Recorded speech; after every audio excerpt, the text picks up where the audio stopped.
ನರಮೇಧ ಪ್ರಕರಣದ ಬೆನ್ನಲ್ಲೇ ಎಲ್ಲರ ಬಾಯಲ್ಲೂ ಕೂಡ ಒಂದು ಪ್ರಶ್ನೆ ಬರ್ತಾ ಇತ್ತು. ಗುಪ್ತಚರ ಇಲಾಖೆಗೆ ಮೊದಲೇ ಮಾಹಿತಿ ಗೊತ್ತಿರಲಿಲ್ವಾ? ಅಂದಾಜು ಮಾಡೋದಕ್ಕೆ ಸೋತ್ರ ಗುಪ್ತಚರ ಇಲಾಖೆಯವರು. ರಾ ಏನ್ ಮಾಡ್ತಾ ಇತ್ತು, IB ಏನ್ ಮಾಡ್ತಾ ಇತ್ತು? ಈ ಪ್ರಶ್ನೆಗಳೆಲ್ಲ ಪದೇ ಪದೇ ಪ್ರತಿ ಚರ್ಚೆಯಲ್ಲೂ ಕೂಡ ರಾಜಕಾರಣಿಗಳು ಕೇಳ್ತಾ ಇದ್ದಾರೆ, ಸಾರ್ವಜನಿಕ ವಲಯದಲ್ಲಿ ಕೂಡ ಇತ್ತು. ಬಟ್ ಮಾಹಿತಿ ಮೊದಲೇ ಇತ್ತು ಸಂಭವ್ಯ ದಾಳಿಯ ಬಗ್ಗೆ ಅನ್ನೋದರ ಇನ್ಫಾರ್ಮೇಶನ್ ಹೊರಬೀಳ್ತಾ ಇದೆ. ಹಾಗಾದ್ರೆ ಏನ್ ಇನ್ಫಾರ್ಮೇಶನ್ ಇತ್ತು, ಯಾವಾಗ ಅಟ್ಯಾಕ್ ಆಗ್ಬೋದು, ಎಲ್ಲ ಅಟ್ಯಾಕ್ ಆಗ್ಬೋದು ಅನ್ನೋ ಇನ್ಫಾರ್ಮೇಶನ್ ಇತ್ತ ಅನ್ನೋ ಪ್ರಶ್ನೆಗೆ ಈಗ ನಮ್ಗೆ ಉತ್ತರ ಸಿಗ್ತಾ ಇದೆ. ಪಹಲ್ಗಾಮ್ ದಾಳಿಗೂ ಮುಂಚೆನೇ ಎಚ್ಚರಿಕೆಯನ್ನು ಗುಪ್ತಚರ ಇಲಾಖೆ ರವಾನೆ ಮಾಡಿತ್ತು. ಏಪ್ರಿಲ್ 19ನೇ ತಾರೀಕೆ ಶ್ರೀನಗರದಲ್ಲಿ ಉಗ್ರರ ದಾಳಿ ಆಗಬಹುದು ಅನ್ನುವಂತಹ ಸಂದೇಶವನ್ನ ಕೊಡಲಾಗಿತ್ತು. ಪ್ರಧಾನಿ ನರೇಂದ್ರ ಮೋದಿ ಅವರ ಶ್ರೀನಗರ ಭೇಟಿ ವೇಳೆ ಅಟ್ಯಾಕ್ ಆಗೋ ಚಾನ್ಸಸ್ ಇದೆ ಅಂತ ಪ್ರೆಡಿಕ್ಟ್ ಮಾಡಲಾಗಿತ್ತು. ಪಹಲ್ಗಾಮ್ನ ದಾಳಿ ಅಂತ ನಿರ್ದಿಷ್ಟವಾಗಿ ಉಲ್ಲೇಖ ಮಾಡಿರಲಿಲ್ಲ, ಅಂದ್ರೆ ಇಲ್ಲಿ ಅಟ್ಯಾಕ್ ಆಗುತ್ತೆ ಅಂತ ನಿರ್ದಿಷ್ಟವಾಗಿ ಉಲ್ಲೇಖ ಮಾಡಿರಲಿಲ್ಲ.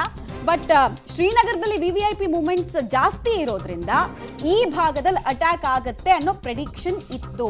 ಹೀಗಾಗಿ ಜಮ್ಮು ಕಾಶ್ಮೀರದ 22 ಕಿಲೋಮೀಟರ್ ರೇಡಿಯಸ್ ಏನಿದೆ ಅಲ್ಲಿ ಹೆಚ್ಚಿನ ಫೋರ್ಸಸ್ ಅನ್ನ ಡಿಪ್ಲಾಯ್ ಮಾಡೋ ಕೆಲಸವನ್ನು ಮಾಡಲಾಗಿತ್ತು. ಬಟ್ ನಿಮ್ಗೆ ನಾನು ಒಂದು ಹೇಳ್ತೀನಿ ಕೇಳಿ, ಈ ತರದ್ದು ಇನ್ಫಾರ್ಮೇಶನ್ ಇದೆಯಲ್ಲ, ಇದು ಪ್ರತಿದಿನ ಡೈಲಿ ಇಂಟರ್ಸೆಪ್ಟ್ಗಳ ಮೂಲಕ ಸಿಗ್ತಾನೆ ಇರುತ್ತೆ ಗುಪ್ತಚರ ಇಲಾಖೆಗೆ. ಅದರಲ್ಲಿ ಫಿಲ್ಟರ್ ಮಾಡಿ ರಾಜ್ಯಕ್ಕೆ, ಅಂದರೆ ಆ ಕೇಂದ್ರಾಡಳಿತ ಪ್ರದೇಶಕ್ಕೆ ಮತ್ತೆ ಕೇಂದ್ರ ಸರ್ಕಾರಕ್ಕೆ ರವಾನೆ ಮಾಡ್ತಿರ್ತಾರೆ. ಆ ಫಿಲ್ಟರ್ ಮಾಡಬೇಕಾದ್ರೆ ಇಂತಿಂಥ ದಾಳಿ ಇಲ್ಲಿ ಆಗ್ಬೋದು ಅಂತ ಒಂದೊಂದು ಟಿಪ್ ಇರುತ್ತಲ್ಲ, ಯಾವುದಾದ್ರೂ ಒಂದು ಟಿಪ್ಪು ನೆಗ್ಲೆಕ್ಟ್ ಮಾಡಿರುವಂತಹ ಸಾಧ್ಯತೆ ಇದೆ.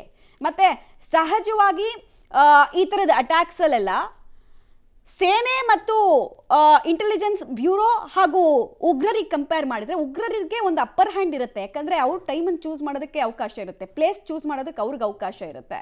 ಹೀಗಾಗಿ ಇದನ್ನು ಕರೆಕ್ಟಾಗಿ ಕೌಂಟರ್ ಮಾಡಬೇಕು ಅಂತ ಹೇಳಿದ್ರೆ ಪ್ರೆಡಿಕ್ಷನ್ಸ್ ಕರೆಕ್ಟಾಗಿರಬೇಕು. ಅದಾಗಿಲ್ಲ ಈ ಸಲ. ಈ ಥರದ 100 ಅಟ್ಯಾಕ್ಸನ್ನು ವರ್ಷದಲ್ಲಿ ತಪ್ಪಿಸಿರ್ತಾರೆ.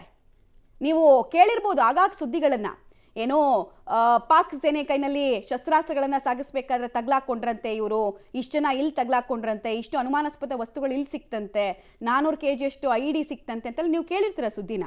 ಅದೆಲ್ಲ ಯಾವಾಗ ಕೇಳಿರ್ತೀರಾ ಅಂದರೆ ಆ ಅಟ್ಯಾಕನ್ನು ಫ್ಲಾಪ್ ಮಾಡಿದಾಗ. ಸೊ ವರ್ಷ ಪೂರ್ತಿ ಕೆಲಸ ಮಾಡಿರ್ತಾರೆ, ಇಲ್ಲ ಅಂತಲ್ಲ. ಬಟ್ ಇಲ್ಲಿ ಒಂದು ಕಡೆ ಒಂದು ಸ್ವಲ್ಪ ಏನೋ ಪ್ರೆಡಿಕ್ಷನ್ ತಪ್ಪಾಗಿದೆ ಅಷ್ಟೇ. ಪ್ರತಿಕೂಲ ಹವಾಮಾನದಿಂದಾಗಿ ರದ್ದಾಗಿತ್ತು ಮೋದಿ ಅವರ ಶ್ರೀನಗರದ ಪ್ರವಾಸ. ಮೋದಿ ಭೇಟಿ ರದ್ದಾದರೂ ಕೂಡ ಭದ್ರತೆಯನ್ನು ನಿಯೋಜನೆ ಮಾಡಲೇಬೇಕು ಅನ್ನುವಂತಹ ಸೂಚನೆ ಪಾಸ್ ಆಗಿತ್ತು. 4 ದಿನ ಶ್ರೀನಗರದಲ್ಲಿ ಇದ್ದಿದ್ರು ಜಮ್ಮು ಕಾಶ್ಮೀರದ DGP ನಳಿನ್ ಪ್ರಭಾತ್ ಅವರು. ಏಪ್ರಿಲ್ 22ರ ಪಹಲ್ಗಾಮ್ ದಾಳಿಯ ವೇಳೆ ಜಮ್ಮುವಿಗೆ ಆಗಮಿಸಿರ್ತಾರೆ DGP ಗುಪ್ತಚರ ಮಾಹಿತಿಯನ್ನು ಆಧರಿಸಿ. ಅವತ್ತು ಶ್ರೀನಗರದಿಂದ 90 ಕಿಲೋಮೀಟರ್ ದೂರದಲ್ಲಿರುವಂತಹ ಪಹಲ್ಗಾಮ್ನಲ್ಲಿ ಉಗ್ರರು ದಾಳಿ ಮಾಡಿರುವಂಥದ್ದು. ಮೋದಿ ಭೇಟಿ ರದ್ದಾದ ಬಳಿಕ ದಾಳಿಗಾಗಿಯೇ ಉಗ್ರರು ಕಾಯ್ತಾ ಇದ್ರು. ಪಹಲ್ಗಾಮ್ನಲ್ಲಿ ಉಗ್ರರ ದಾಳಿಯ ಊಹೆ ವೈಫಲ್ಯವೇ ದುರಂತಕ್ಕೆ ಕಾರಣ ಅನ್ನೋದು ಈಗಿರುವಂತಹ ವಿಚಾರ. ಆರಂಭಿಕ ಹಂತದಲ್ಲಿ ಏನು ಮಾಡ್ತಾ ಇತ್ತು ಇಂಟೆಲಿಜೆನ್ಸ್ ಅನ್ನುವಂತಹ ಪ್ರಶ್ನೆಗಳು ಜೋರಾಗ್ತಾ ಇತ್ತು. ಈಗ ಸಿಗ್ತಾ ಇರುವಂತಹ ಮಾಹಿತಿ, ಮೊದಲೇನೆ ಇಂಟೆಲಿಜೆನ್ಸ್ನಿಂದ ಮಾಹಿತಿ ಬಂದಿತ್ತು. ಮಾಹಿತಿ ಬಂದ ನಂತರವೂ ಕೂಡ ಕಾಶ್ಮೀರದಲ್ಲಿ ಎಲ್ಲೆಲ್ಲಿ ಉಗ್ರರು ಅಟ್ಯಾಕ್ ಮಾಡಬಹುದು ಅನ್ನುವಂತಹ ಮಾಹಿತಿಯನ್ನು ಆಧರಿಸಿ ಭದ್ರತೆಯನ್ನು ಹೆಚ್ಚಿಸಲಾಗಿತ್ತು. ಬಟ್ ಉಗ್ರರು ಭದ್ರತೆಯನ್ನೂ ಕೂಡ ಮೀರಿ ಭದ್ರತೆ ಇಲ್ಲದೆ ಇರುವಂತಹ ಜಾಗವನ್ನು ಟಾರ್ಗೆಟ್ ಮಾಡಿಕೊಂಡು ಪಕ್ಕಾ ಪ್ಲಾನ್ ಮಾಡಿಕೊಂಡು ಈ ಅಟ್ಯಾಕ್ ಮಾಡಿರೋದು ಸ್ಪಷ್ಟವಾಗಿ ಗೊತ್ತಾಗ್ತಾ ಇದೆ. ಶ್ರೀನಗರದಿಂದ 90 ಕಿಲೋಮೀಟರ್ ದೂರದಲ್ಲಿರುವಂತಹ ಜಾಗ ಪಹಲ್ಗಾಮ್, ಅದನ್ನು ಗುರಿ ಮಾಡ್ಕೊಳ್ತಾರೆ. ಅಲ್ಲಿ ಮೊದಲೇನೆ ಅವರು ಬಂದಿರ್ತಾರೆ. ಅದಾದ ಮೇಲೆ ಟಾರ್ಗೆಟ್ ಮಾಡಿ 26 ಜನ ಅಮಾಯಕ ಪ್ರವಾಸಿಗರನ್ನು ಹೊಡೆದುರುಳಿಸಿದ್ದಾರೆ. ಈಗ ಒಂದೊಂದೇ ವಿಚಾರಗಳು ಹೊರಬರ್ತಾ ಇದೆ. ಯಾವಾಗ ಶ್ರೀನಗರಕ್ಕೆ ಪ್ರಧಾನಿ ನರೇಂದ್ರ ಮೋದಿ ಅವರು ಭೇಟಿಯನ್ನು ಕೊಡ್ತಾರೆ ಅನ್ನುವಂತಹ ವಿಚಾರ ಗೊತ್ತಾಯಿತು, ಅವರು ಬಂದು ಹೋದ ನಂತರ ಈ ಅಟ್ಯಾಕ್ ಆಗಬೇಕು ಅನ್ನುವಂತಹ ಮಾಹಿತಿ ಇತ್ತು.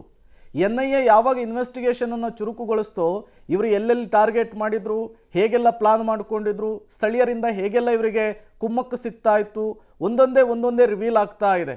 ಈಗ ಮತ್ತೊಂದು ವಿಚಾರ ಏನು ಅಂದರೆ, ಮೊದಲೇನೆ ಇಂಟೆಲಿಜೆನ್ಸ್ನಿಂದ ರಿಪೋರ್ಟ್ ಬಂದಿತ್ತು ಕಾಶ್ಮೀರದಲ್ಲಿ ಈ ಟೆರರ್ ಅಟ್ಯಾಕ್ ಆಗುತ್ತೆ ಅಂಥೇಳಿ. ಬಟ್ ಎಲ್ಲಿ ಅನ್ನೋದು ಗೊತ್ತಿರಲಿಲ್ಲ. ಶ್ರೀನಗರದಿಂದ 90 ಕಿಲೋಮೀಟರ್ ದೂರದಲ್ಲಿರುವಂತಹ ಪಹಲ್ಗಾಮ್ನಲ್ಲಿ ಪಕ್ಕಾ ಪ್ಲಾನ್ ಮಾಡಿಕೊಂಡು ಅಟ್ಯಾಕ್ ಮಾಡಿರುವಂತಹ ವಿಚಾರ ಗೊತ್ತಾಗ್ತಾ ಇದೆ.